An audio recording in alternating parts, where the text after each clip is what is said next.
은혜 받으실 하나님의 생명의 말씀은 요한복음 4장 1절에서 30절 말씀입니다. 요한복음 4장 1절에서 30절 말씀입니다. 요한복음 4장 1절에서 30절 말씀 다 찾으셨으면 다같이 큰 목소리로 봉독해 올립니다. 시작. 예수께서 제자를 삼고 세례를 베푸시는 것이 요한보다 많다는 말을 바리새인들이 들은 줄을 주께서 아신지라.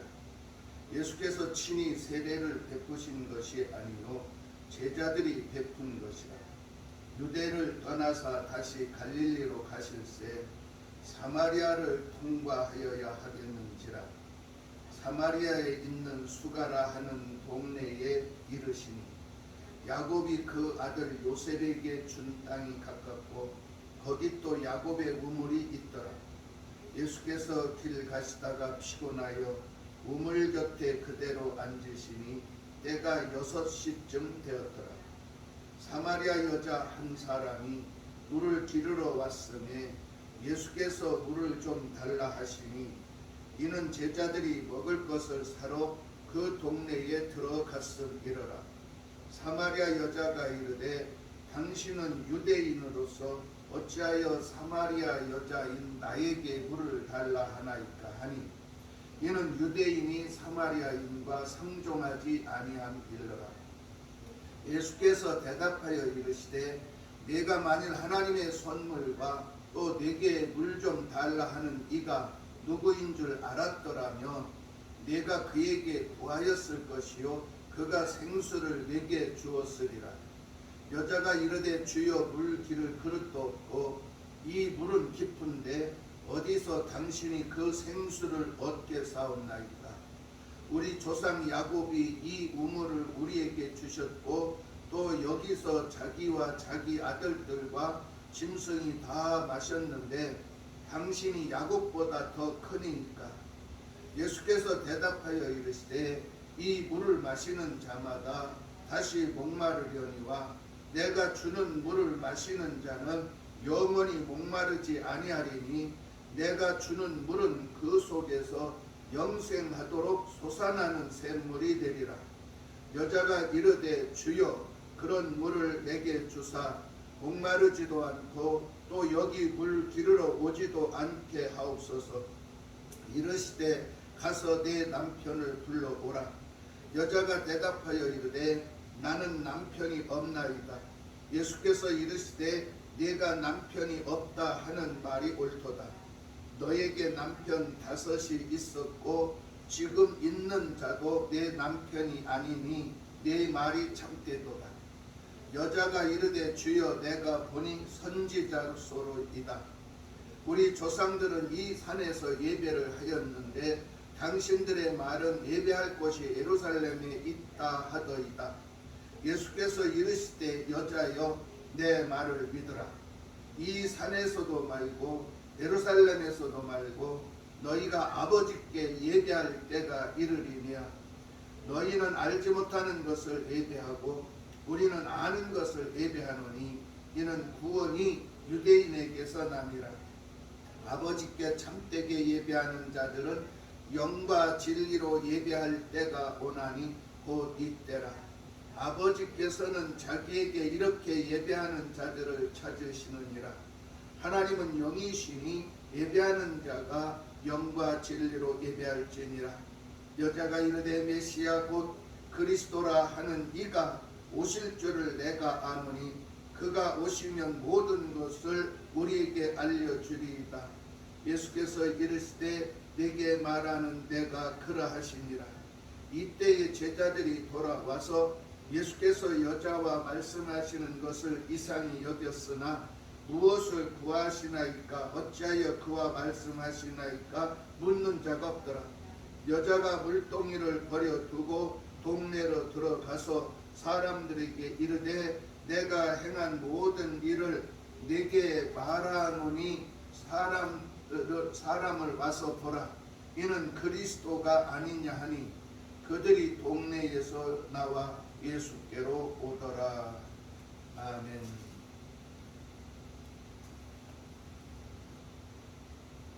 봉독해드린 말씀을 통해서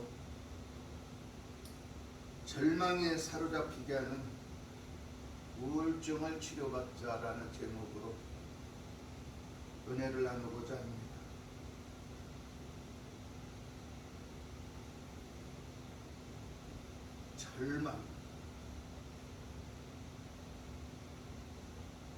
절망은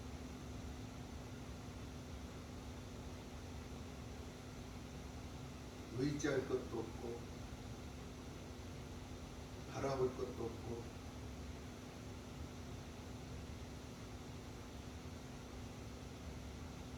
텅 빈 공간을 말하는 것 아닌가 싶습니다.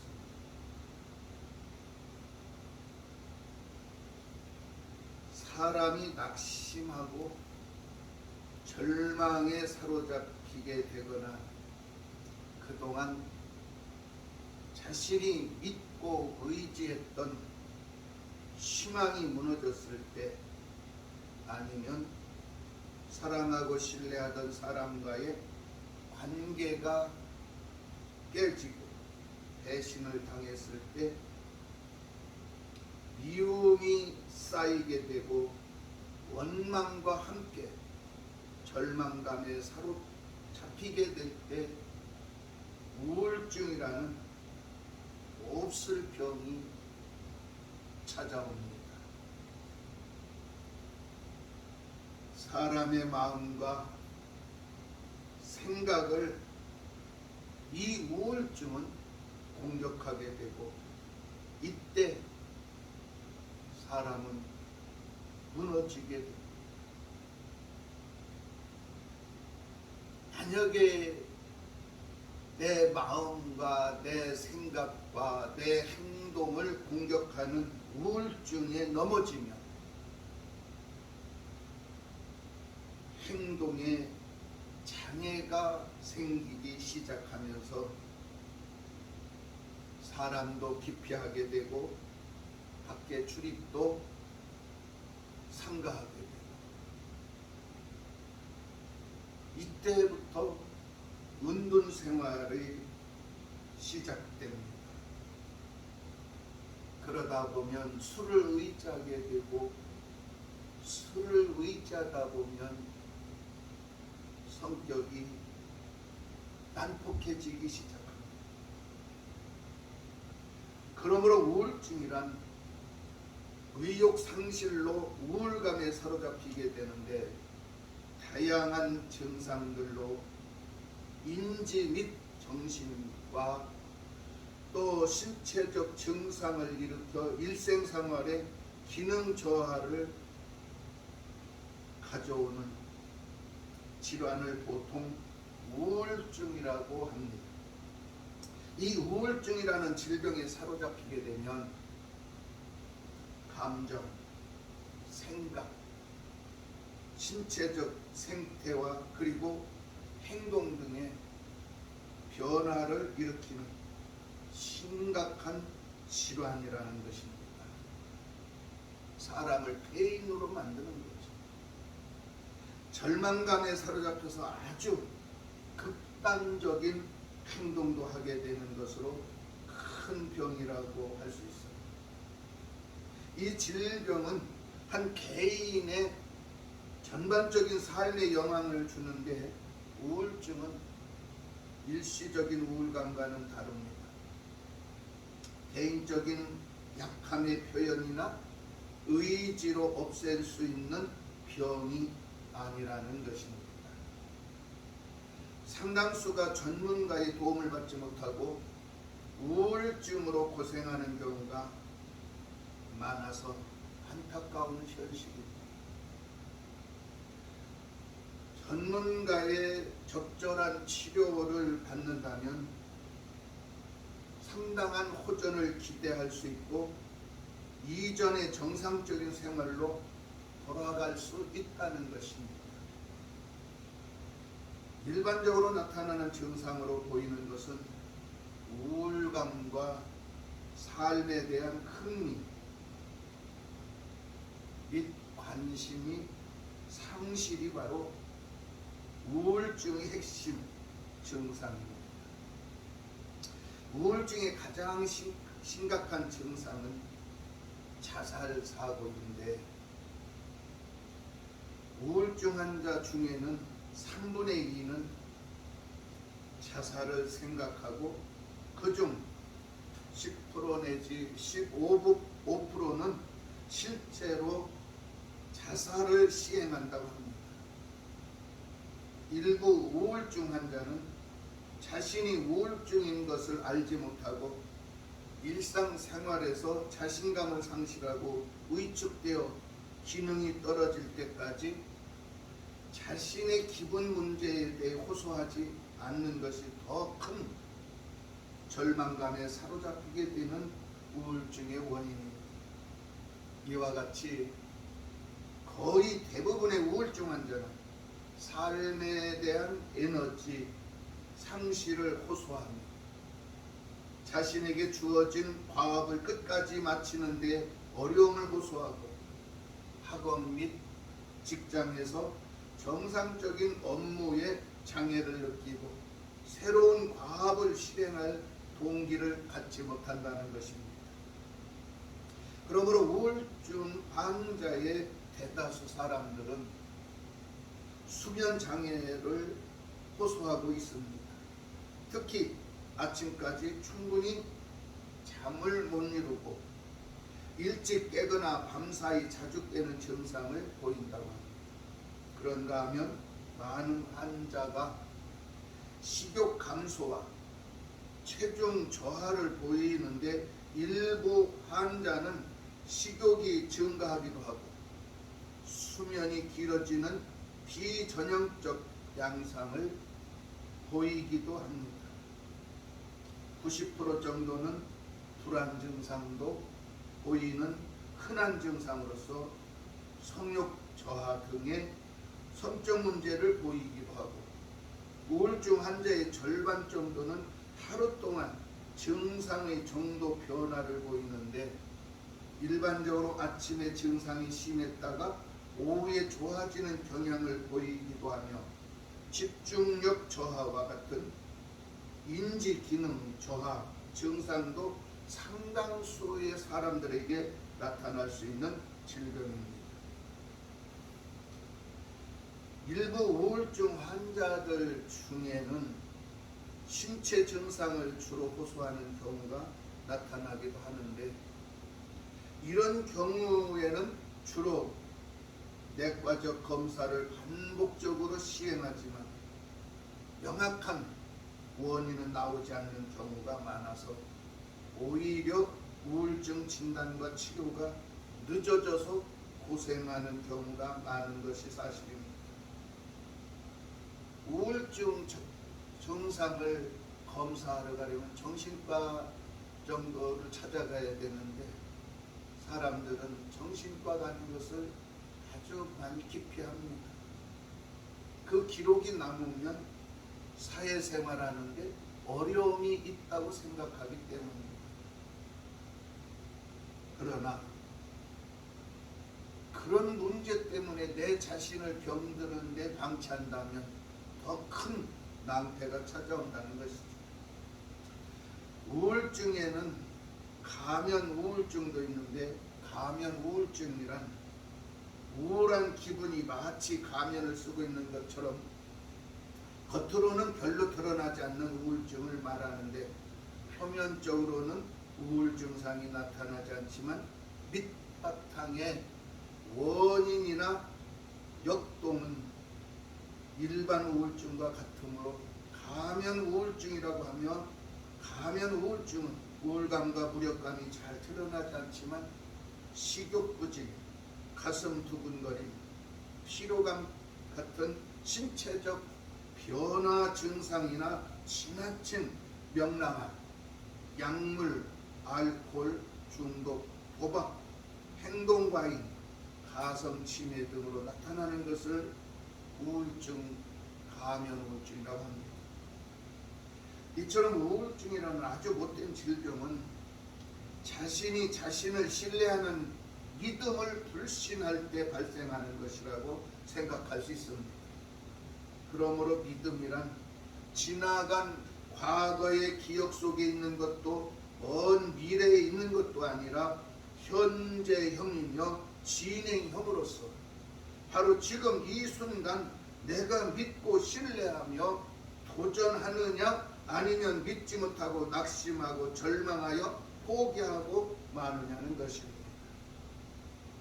그러므로 절망에 사로잡히게 하는 우울증을 치료받기 위해서는 진행형인 믿음을 가지고 소망이라는 채찍으로 내 자신을 채찍질하며 내일이라는 꿈을 꾸며 성공이라는 열매를 바라보고 지금 도전해야 합니다.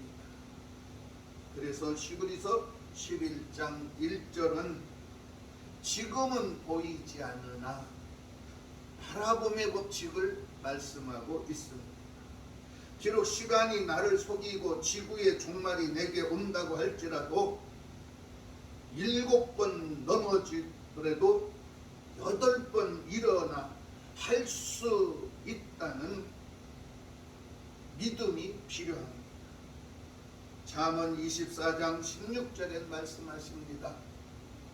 의인은 7번 넘어져도 다시 일어나지만 악인은 한 번 넘어지면 다시 못 일어난다는 것입니다. 미래의 소망을 가지고 지금 이 순간 나를 괴롭히고 나를 무능하게 하며 실망감과 수치심과 증오심으로 자신을 채찍질하는 무능함을 과감하게 떨쳐버려야 합니다.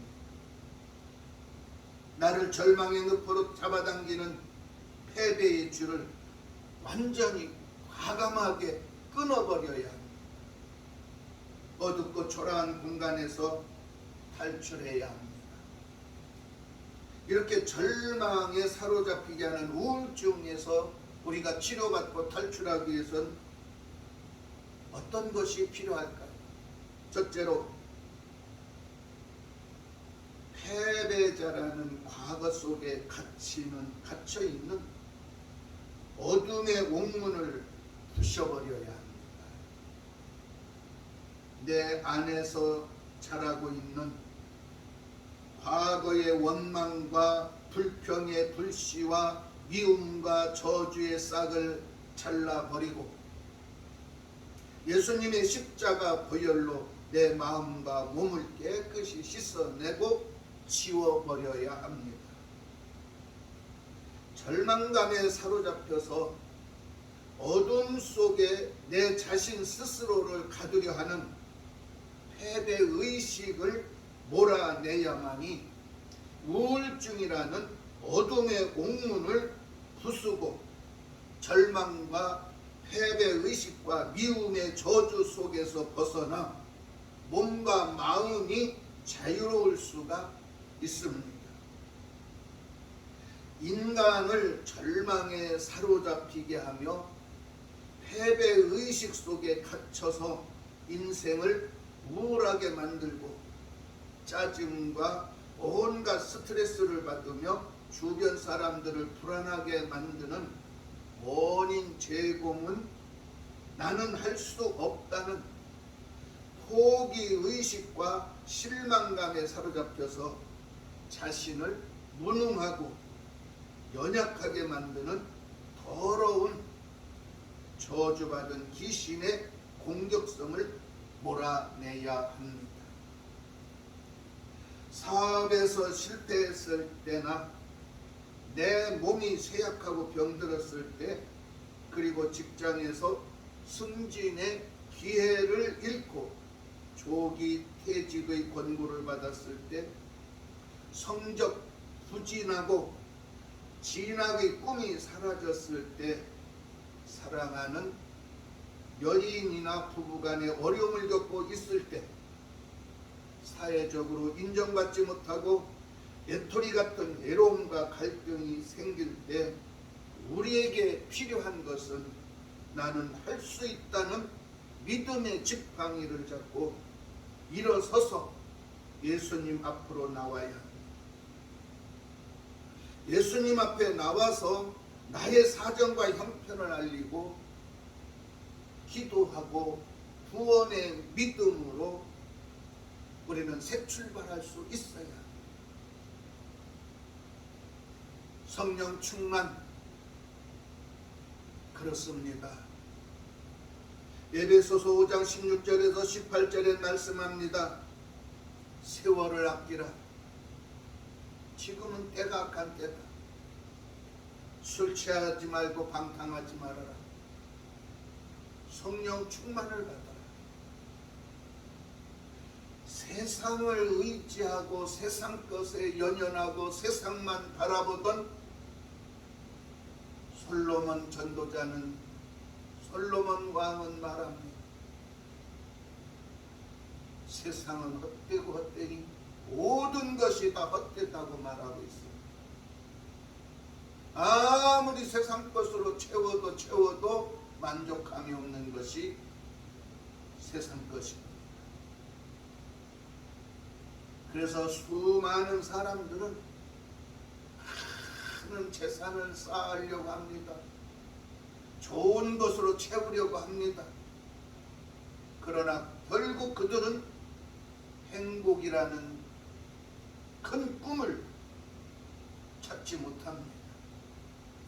탐욕과 정욕은 자신을 망가뜨릴 뿐 아니라 가족까지도 망가뜨리기 때문입니다.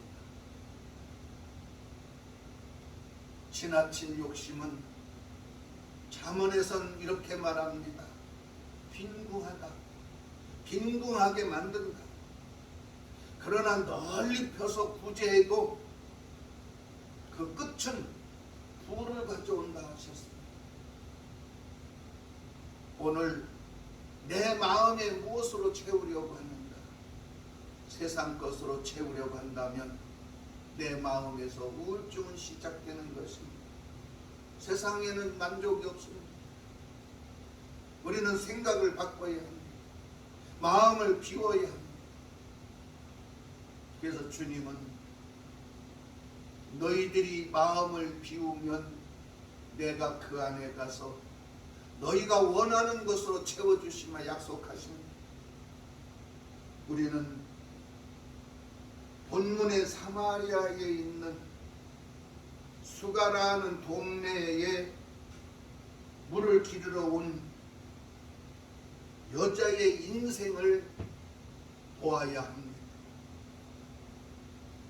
사회적으로부터 인정받지 못하고 희망도 없이 하루하루 그럭저럭 살아가는 슬픈 여인입니다.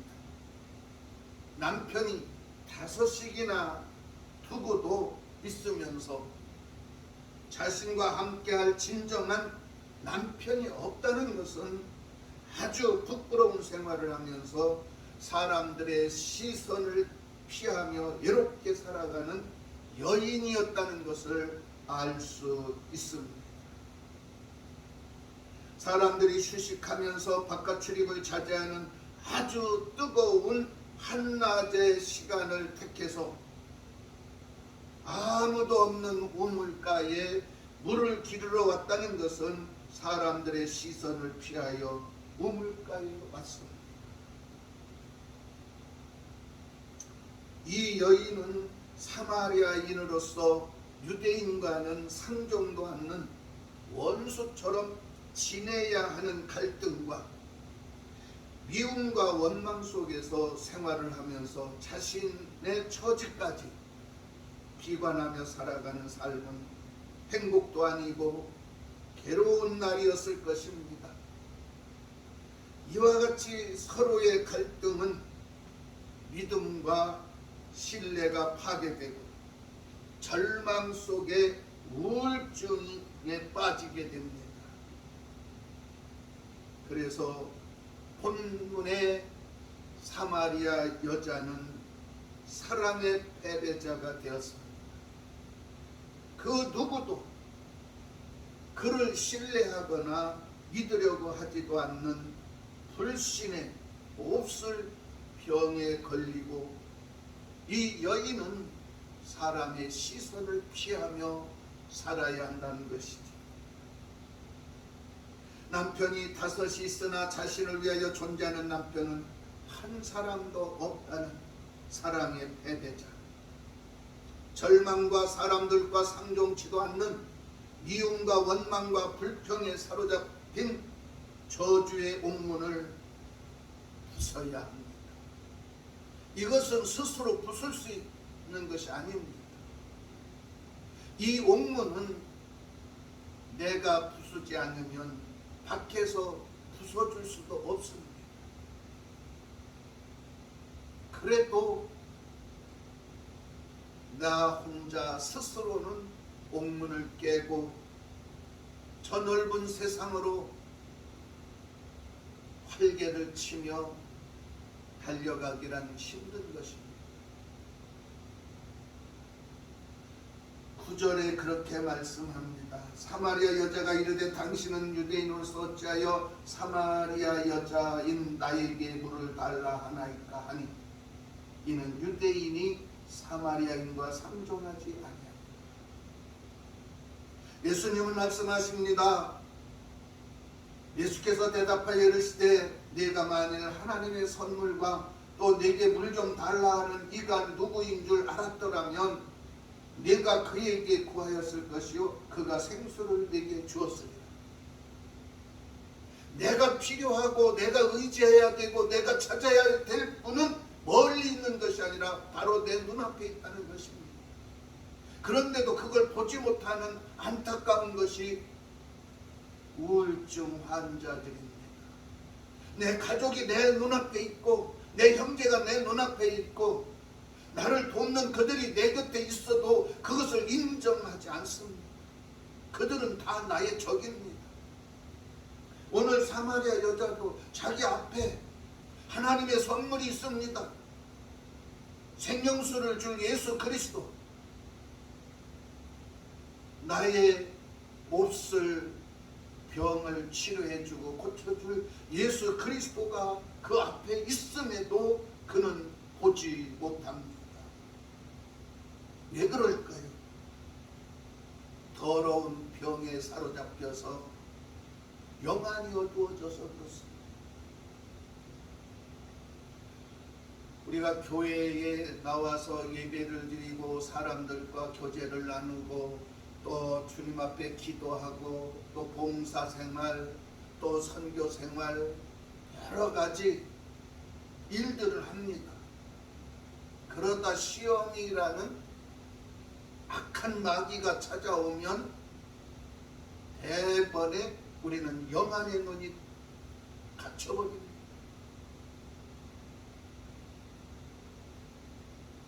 밝은 눈으로 천국을 바라보고 천국을 소망하고 천국을 그리워하던 그 눈이 어두워진다는 것이죠. 이것은 무엇 때문일까? 세상에서 오는 상처, 세상에서 오는 실망, 세상에서 오는 원망, 불평, 귀신의 소리를 들었기 때문에 그렇습니다. 아담이 하나님의 음성만 듣습니다. 그랬을 땐 그는 실수하지 않았습니다. 그런데 세상의 소리를 듣습니다. 아내의 소리를 듣습니다. 결국은 사탄의 꾀임에 넘어가서 선악과를 먹고 하나님의 음성이 두려워서 나무 뒤에 숨습니다. 오늘 사마리아 여자도 마찬가지입니다. 유대인과는 상종하지 않는다는 이 거대한 나무 뒤에 숨어서 이 여인은 우울증에 빠져있기 때문에 자기 앞에 있는 예수를 볼 수 없다는 것입니다.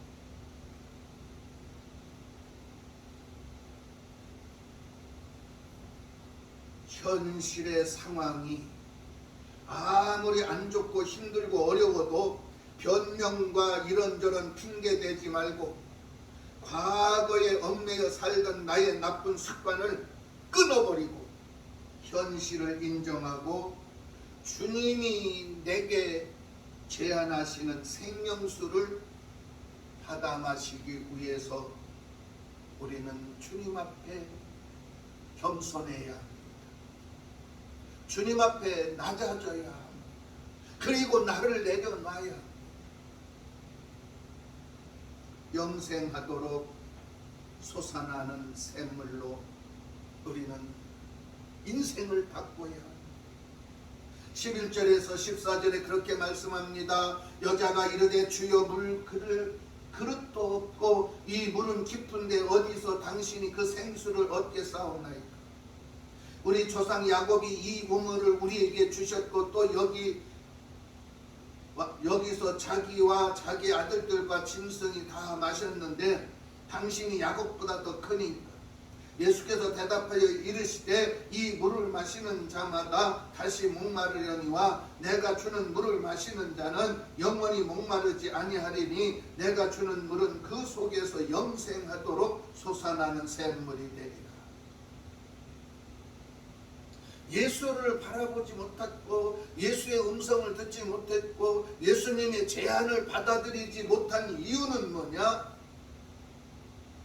야곱의 엄청난 사건이죠. 이것은 무엇을 뜻하느냐?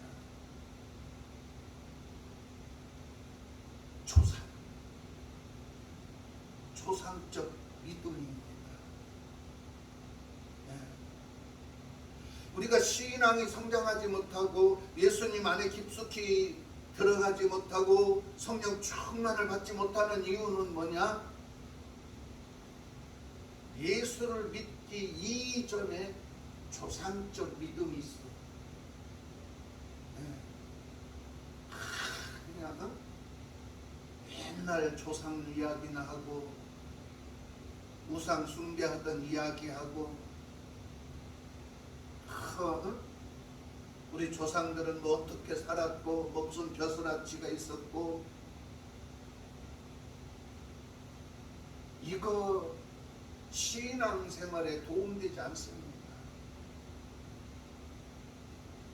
신앙생활은 현재입니다. 진행형입니다.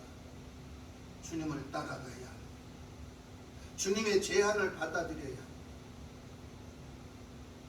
야곱보다 더 큰 만왕의 왕이신 예수 그리스도의 제안을 받아들여야 합니다.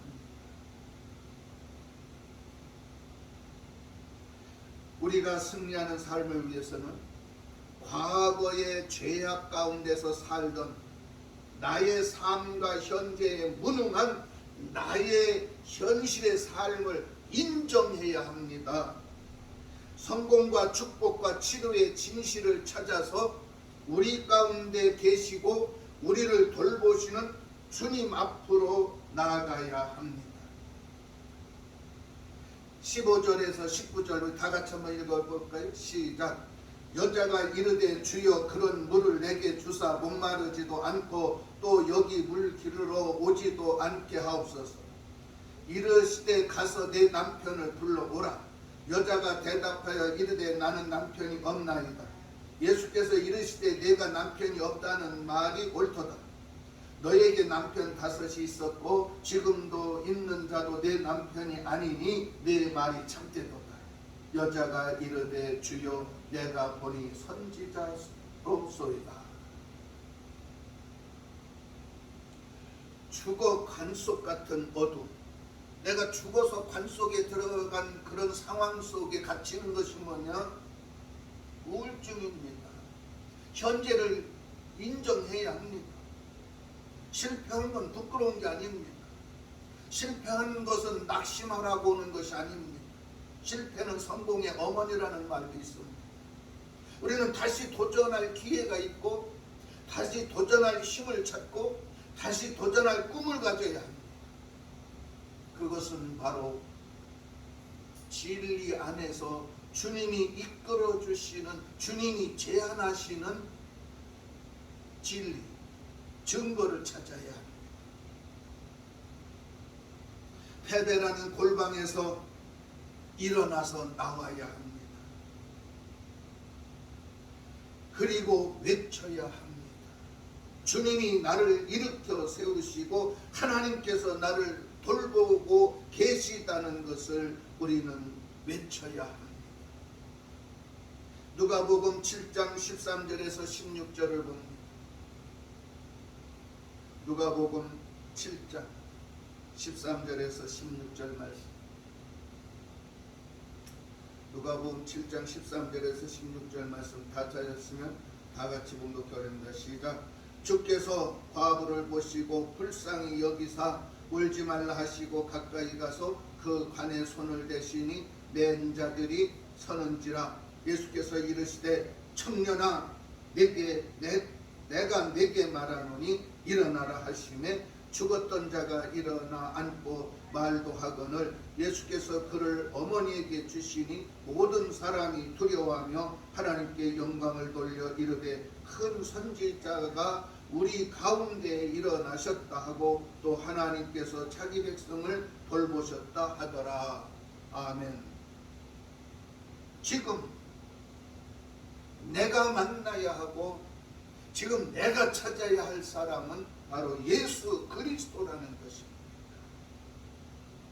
내 마음이 병들고 내 육신이 지쳤을 때 내가 찾아야 할 그분은 바로 예수 그리스도. 그분은 나의 힘이고 그분은 나의 능력이고 그분은 나의 생명이고 그분은 나의 진리.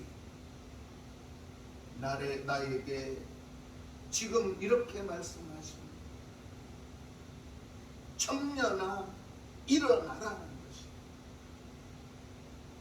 누워있지 말라는 것입니다. 관 속에 갇혀있지 말라는 것입니다. 골방에 갇혀서 컴퓨터나 끼고 앉아서 인생을 살지 말라는 것입니다. 지금 밖에는 내가 할 일이 있고 밖에서 내가 찾아야 할 일이 있습니다. 나의 도움을 필요로 하고 나를 찾는 사람이 있다는 것을 우리는 알아야 합니다. 여러분, 과부의 아들 관 속에 갇혀 있습니다. 많은 사람들이 그를 돕고 있다는 걸 잊었습니다. 이것은 뭐냐? 죽은 것입니다. 무엇이? 믿음이 죽으면 그렇습니다. 우리는 교회라는 그 단체 속에 나를 위해 기도하는 많은 무리가 있으면서도 내 믿음이 죽고 내 영혼이 골방에서 잠자고 있으면 보이지 않습니다. 느끼지 못하는 것입니다. 우리는 지금 주님의 음성을 들어야 합니다. 청년아 일어나라. 내가 내게 주는 물은 영원히 목마르지 않는다. 패배라는 절망감의 열등의식과 병들고 지친 연약한 모습과 사람들로부터 외면을 당하는 외로움에서 탈출하기 위해선 우울증을 안겨주는 과거의 실패의 문을 부숴버리고 주님께 신령과 진정으로 예배하는 자리로 나와서 하나님께 찬양드리고 하나님의 영광을 드러내는 아주 당당하고 당찬 모습, 이 믿음의 모습, 이 아름다운 모습을 나타내 주시길 주의 이름으로 축원합니다. 두 번째로 절망에 사로잡히게 하는 우울증을 치료받기 위해선 주님 앞에서 확실한 믿음의 의지를 보여야 합니다. 주님은 우리가 현실에 안주하면서 이러지도 저러지도 못하며 주춤거리면서 뜨겁지도 차지도 않고 미지근한 생활을 싫어하십니다. 그래서 예수님은 요한계시록 3장 15절에서 17절에 말씀하셨습니다. 내가 내 행위를 아노니 내가 차지도 아니하고 뜨겁지도 아니하도다. 내가 차든지 뜨겁든지 하기를 원하노라. 내가 이같이 미지근하여 뜨겁지도 아니하고 차지도 아니하니 내 입에서 너를 토하여 버리리라. 내가 말하기를 나는 부자라 부유하여 부족한 것이 없다 하나 내 곤고한 것과 가련한 것과 가난한 것과 눈먼 것과 벌거벗은 것을 알지 못하는도다. 아멘. 주님께서는 모든 사람들이 어떤 길을 선택하든지 그 자유의 의지까지는 꺾지 않으십니다. 그리고 막지 않고 기다려 주십니다. 그러나 주님이 원하시는 것은 확실한 믿음의 의지입니다. 그러므로 주님이 원하시는 인내의 말씀을 굳게 지키고 현실의 시험의 때를 면하고 주님께서 죽도록 충성하라고 하신 말씀을 우리는 기억하고 인내의 믿음의 의지를 통해서 주 앞에 충성해야 합니다. 수가성의 우물가의 여인은 사람들의 비난 속에서 비겁하게 숨어서 외로운 생활을 하였을지는 몰라도 주님을 만난 후 이 여인은 자신에게 지금 필요한 식구들의 생사였습니다. 그들도 역시 세상의 따가운 시선, 따가운 눈초리를 피해서 사람들을 외면한 상태로 살아가는 그들의 생사가 달려있는 그 집에 물동이를 버렸습니다. 자신이 물길로 갔으니까 이제 물을 떠오겠지. 그 물동이를 기다리고 있는 그 생사가 달려있는 가족들의 물동이를 버렸습니다. 여러분, 우리는 주님을 만난다는 것이 이것입니다. 나의 과거를 버려야 합니다. 나의 현재의 죄악을 털어내야 합니다. 사망의 저주를 버려야 합니다.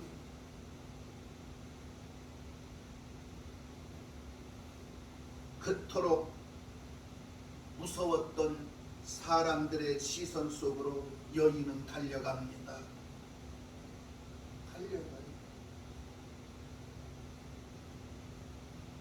이 여인은 오직 자기만 살기 위해서 발버둥쳤던 것이 아닙니다. 자신에게 살 길이 열리고 자신에게 해방이 되고 자신에게 자유가 있고 이제 자신에게 새 힘이 새 용기가 솟아나니까 이는 어디로 갔느냐? 사람들 속으로 달려갑니다.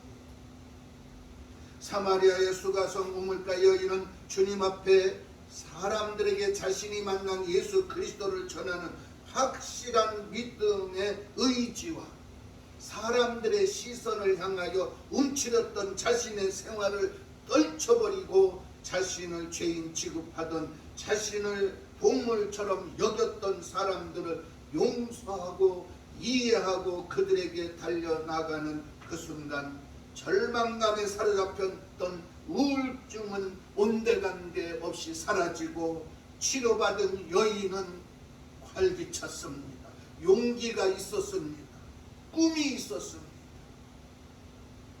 그래서 28절에서 30절은 여인은 말합니다. 여자가 물동이를 버려두고 동네로 들어가서 사람들에게 이르되 내가 행한 모든 일을 내게 말한 사람을 와서 보라.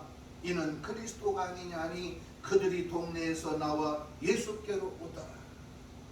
자신을 동물처럼 여기고 자신을 비난하고 자신을 상대하지 않던 그 사람들을 다 이끌고 주님 앞에로 나오는 이 여인의 담대한 믿음, 이 믿음의 의지, 구원의 믿음, 이 그리스도의 사랑의 의지, 우리는 본받고 우리는 당당하게 세상과 맞서서 승리하시기를 주의 이름으로 축원합니다.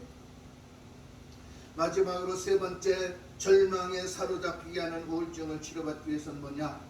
나에게 향하신 예수님의 계획에 순종해야 합니다. 메시아이신 예수 그리스도께서 복음을 전하시면서 제일 먼저 하신 것은 제자들을 부르시고 예수의 이름에 권능을 주셨다는 것입니다. 예수님의 이 이름에 권능을 주신 이 계획은 뭐냐? 인류의 구원이었습니다. 마태복음 10장 1절을 봅니다. 마태복음 10장 1절 다 찾으셨으면 우리 다 같이 봉독해 올립니다. 시작. 예수께서 그의 12 제자를 부르사 더러운 귀신을 쫓아내며 모든 병과 모든 약한 것을 고치는 권능을 주시니라. 아멘. 그러면서 2절에는 그렇게 말씀하십니다. 가난한 자들에게 복음을 전해. 잃어버린 이스라엘 집을 찾아가서 양을 찾으라는 것입니다. 이게 예수님의 계획입니다. 주님의 능력을 받았고 주의 이름의 권능을 받아서 지금 내가 성령 충만한 삶을 살고 있다고 자부하거든 순종해야 복음 전하라는 것이죠. 이것이 예수님의 계획, 나를 향한 계획이십니다. 나를 세상에 보내고자 하는 예수님의 계획이십니다. 우물가의 여인처럼 동네로 달려가서 사람들 속에 들어가서 와 보라, 예수 그리스도가 참 선지자다, 진리이다, 그분에게 가보자 외쳐야 하는 것입니다. 주님이 우리에게 향하신 계획은 세상에서 병들고 약한 자들을 위해서 더러운 귀신을 쫓아내는 것이었습니다. 하나님께서 아브라함에게 향하신 계획은 무엇이었을까요? 복의 근원이었습니다. 여러분, 우리에게 복의 근원은 바로 병든 자를 치료하고 약한 자를 고치고 더러운 귀신을 쫓아내는 것입니다. 이것이 바로 복의 근원입니다. 복의 근원 생명입니다. 진리입니다. 영원한 천국의 안식입니다. 우리가 죽도록 충성하면서 하나님의 인자하심과 선하신 계획을 이루시도록 우리가 말씀에 순종해야 하는 이유입니다. 순종할 때 복의 근원이 되는 것입니다. 우리가 진리에 순종할 때 복의 근원의 사람이 되는 것입니다. 그러므로 주님의 능력의 도구로 쓰임받기 위해서는 성령의 충만을 받아서 세상에서 짊어지고 살아왔던 수고하고 무거운 짐은 이제 주님께 맡기고 주님이 주시는 평안을 누리기 위해서는 주님의 뜻을 따라서 선하고 착함으로 순종해야 합니다. 그리고 모든 족속을 제자를 삼아서 주님이 말씀하신 진리를 가르쳐서 지켜서 행하게 하도록 순종해야 합니다. 주님이 십자가에서 피 흘리시고 죽으신 계획은 모든 사람들의 인생 종착역에서 새로운 나라 새하늘과 새 땅으로 인도하시기 위한 영생의 부활입니다. 오늘은 힘들고 어려운 인내의 시험이 필요합니다. 잘 이기고 우리는 끝까지 견뎌내고 하나님의 계획을 따라서 순종하는 길만이 절망에 사로잡힌 우울증에서 해방되는 길입니다. 그리고 건강하고 활기찬 희망과 꿈을 이루게 하여 십자가의 푯대를 향해서 전력 진주하는 것입니다. 절망에서 이제는 사로잡혀 살지 마시고 절망이라는 어둠의 옥문을 깨부셔버리고 주님이 주시는 생수의 그릇을 발견하시길 주 이름으로 축원합니다.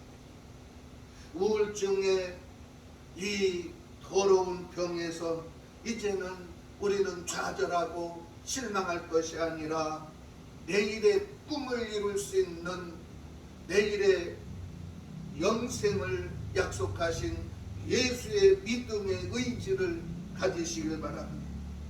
그러므로 나에게 향하신 예수님의 계획에 순종하여 복의 근원이 사람이 되시고 신령과 진정으로 예배하는 여러분이 되시길 주의 이름으로 축원합니다.